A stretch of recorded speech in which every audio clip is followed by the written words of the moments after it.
Hi, everybody. Thanks for joining me for a few moments to think of something greater than ourselves. Thinking about inspiration today.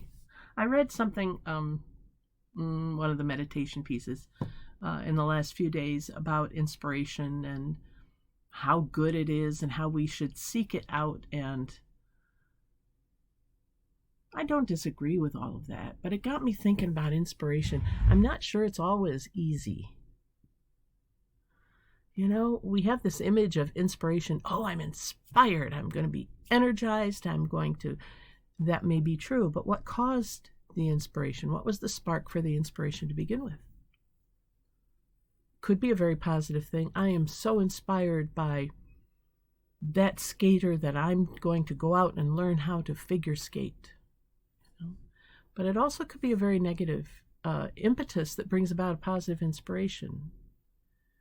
I know people who were just treated so poorly in life, abused, beaten, victims of violence, that it inspired them to take that and make a positive difference in their lives.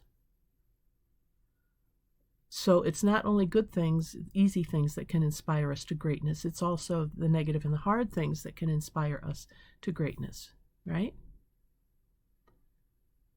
So what inspires us to allow ourselves to become inspired? What is it that takes us to the point where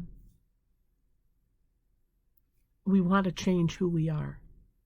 We want to change how we look at things or how we do things, or we want to have a different goal or a different purpose or a different path than we were on previously. What does that? Person, circumstances. Sometimes faith can do that. What else can you think of? Whatever it is that is the impetus, ultimately, it comes down to a choice of action on your part or my part. I have to say, I don't want to live that way anymore. I want to be different. I love watching my kids right now. They're in their 20s, and they're trying different things. They're, maybe I'll be vegan. I've been reading about this. Maybe I'll adopt that philosophy. Vegetarianism. Do you know how the animals are treated? I mean, we're having great discussions. And one of them said to me recently, is there something wrong with me that I'm going through all this? And I said, no, this is what you're supposed to do in your 20s and 30s and really all our lives. But I remember doing that, don't you?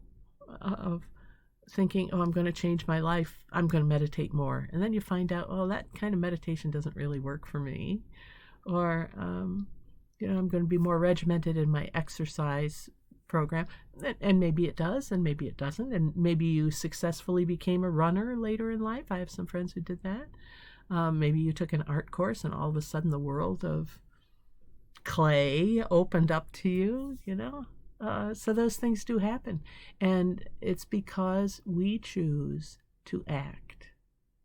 We choose to act, whether it's a physical act or a mental decision to look at things differently or to embrace a certain discipline or a prayer discipline, for instance, or Ignatian prayer or whatever you're thinking about doing that's different. You have to choose to act. Inspiration's great. I'd forgotten who it was who said it. Was it Edison or somebody said inspiration is 10%, 90% is perspiration, something like that. It's along that idea. We can be inspired, but until we act, so what? Until we actually put boots on the ground, get some sweat equity into it, it doesn't mean anything. It's just a nice thought. So, what's inspiring you today? And what are you going to act on? And if you've already been inspired and you're already acting, who inspired you? Who or what inspired you? And have you thanked them? Maybe not personally, but putting the energy out in the universe.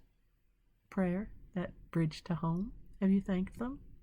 Thank the universe for the inspiration that invited you to change something about yourself. You get the idea. Inspiration is the word for the day. Change, choosing to act. Take that with us, and we'll see you next time. Thanks for joining me for the Prayerful Pause of the Pastor. I'm Pastor Deb Swift of South Presbyterian Church, and until next time, God bless. Take care.